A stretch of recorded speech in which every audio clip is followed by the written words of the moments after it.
George Kambosos. I mean, firstly, I think we should have a round of applause for George Kambosos after what a tremendous victory.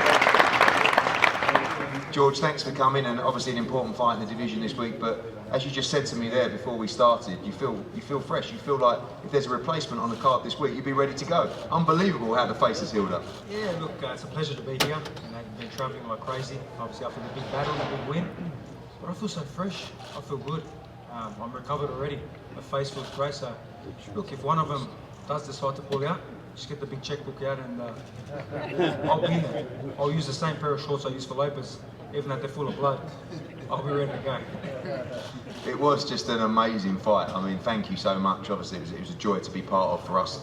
You know, picking the fight up, Madison Square Garden. It had absolutely everything as well. But not many gave you much chance to win that fight. You did, your dad did, Peter did, and your team did. But you know, play out the way you expected it to. You had to go through the mill in that fight, not just in the first round, but in the 10th round as well. It was a real war. Yeah, look, a lot of people didn't believe in me. Maybe 99.9% of the world didn't believe in me. You know, they thought they were going to get rid of me in the first round. But the most important person that believed, obviously my team, but the most important was myself. I believed like crazy. I didn't change throughout the whole preparation. I knew I was going to beat this kid, take everything off him, and that is what I did. You know, everyone's like, wow, it was a battle, it was a war. What a hard fight. Obviously you won the fight, but what a hard fight. But honestly, I'm so fresh, I don't feel like it was a hard fight. I live for this. You know, I love this. The blood, the knockdowns, you know, the back and forth exchanges. You know, I'm a warrior. I'm a Spartan warrior, so for me, I'll do this every week if I had to.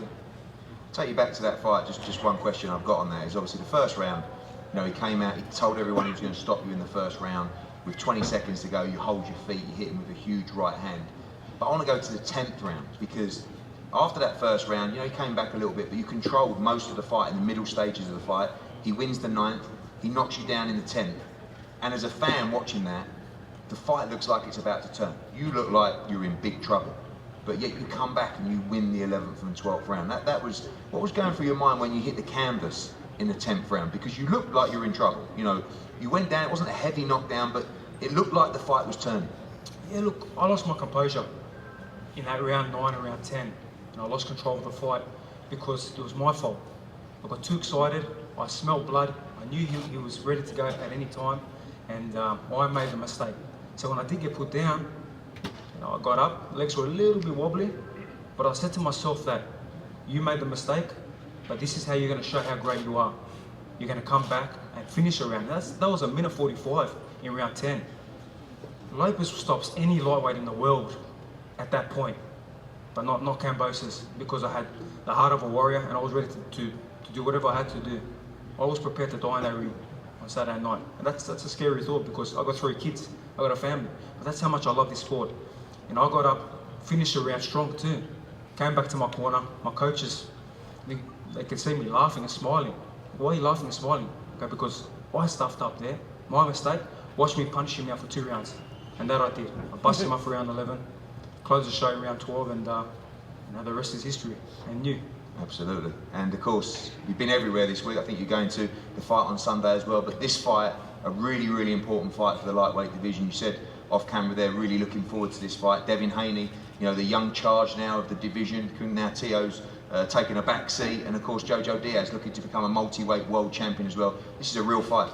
Yeah, look, it's a great fight. Not only that for me it's a scouting mission and just having a look and seeing who's going to perform, but as a fight fan, I'm excited to be there, to watch them fight, and both very talented guys, and I'm looking forward to seeing who shows more. The big thing now is I'm in the driver's seat, so I want action. I want fight of the year candidates. That's what I'm looking for. I want to give the fans their money worth. I'm not here to touch and run around and play games. I'm here for action. So all these guys, they want the shot. They got to show me something. They got to really show me that, you know, we're going to fight. That it's going to be a battle. Is that your message to Devin, that you want to see him in the pocket on Saturday night and put on a show? You know, you want to make, and you're right. You sit there now with a Devin Haney fight, or Jojo Diaz fight, and a Tank fight, and a Ryan Garcia fight. But you want the biggest fight in boxing, and you want that to be built. And I guess you'd like to do that in Australia as well, if it can be made. Yeah, look, that's definitely the plan, to take it back home, because I've been on the road since 2017 and I haven't fought in Australia for such a long time, and that was always the plan. Do the hard yards, earn it the hard way, and when we got everything and we win the championship of the world, we'll come back and we'll fill out 80,000 people in the stadium. This is exciting, you know, this is great for the division, and full respect to everyone in the division. Same as Lopez, I never disrespected him, I showed him my respect, but I had to do my thing in the ring. He's still in the mix too if he wants it, but I'm looking forward to seeing the fight on the weekend, the Tank fight. Ryan Garcia, hopefully he stops going missing and then comes back as well.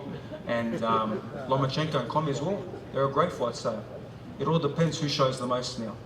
And finally, I know Australia is a big project for us in 2022. I feel like it's a market ready to set fire as well, but every market needs a role model, needs a superstar, and massive support from back home, from Australia as well. You really have changed the game over there.